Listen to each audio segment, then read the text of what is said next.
एक तूफानी रात थी। बारिश की बूंदें सड़क पर जोर से गिर रही थीं, जैसे हवा में तनाव महसूस हो रहा हो। स्ट्रीट लाइट्स टिमटिमा रही थीं और एक अकेली आकृति सुनसान हाईवे पर चल रही थी। उसकी कोट हवा में लहराते हुए फदफदा रही थी। उसने उसे कसकर पकड़ लिया, लेकिन उसे ठंड से ज्यादा कुछ और महसूस हो रहा था। बिजली कड़क रही थी, जो सड़क के उस सुनसान हिस्से को कुछ पलों के लिए उजागर कर रही थी, जो अनंत तक फैलता हुआ प्रतीत हो रहा था।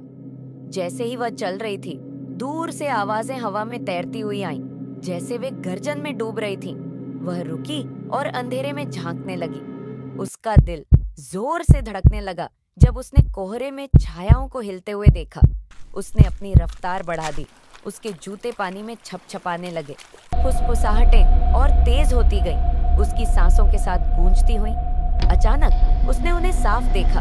सफेद चादरों में लिपटी आकृतियां, उनके चेहरे भयानक मुखौटों के पीछे छिपे हुए, उनकी आंखें अजीब सी रोशनी से चमकती हुईं। वे एक अजीब सी सहजता से आगे बढ़ रहे थे, जैसे हवा में तैर रहे हों।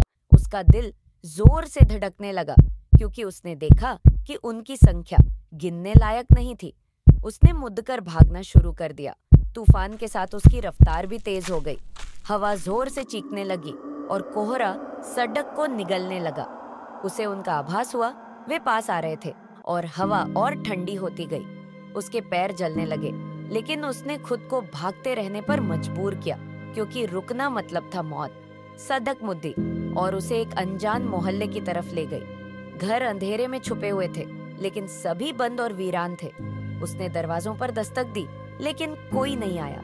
फुसफुसाहटें और जोरदार हो गई और उसने देखा कि वे सब उसे घेर रहे थे। उनकी आंखें अंधेरे में चमक रही थीं, जैसे अंगारे। जैसे ही वे पास आए, उनके हाथ उसकी तरफ बढ़े। वह चीखी, लेकिन उसकी आवाज हवा में खो गई। आखिरी बार उसने बिजली की चमक देखी, जो उनके चेहरों को उजागर कर रही थी, चिल्लाते हुए, आतंक से विकृत, जैसे उसका अपना चेहरा। तूफान गरजता रहा, उसकी चीखों को डुबोते हुए, और वह रात के अंधेरे में गायब हो गई। बस सड़कों पर गूंजती आवाजें और फुसफुसाहटें छो ढह गई। वीडियो को लाइक करें, सब्सक्राइब करें और शेयर करें।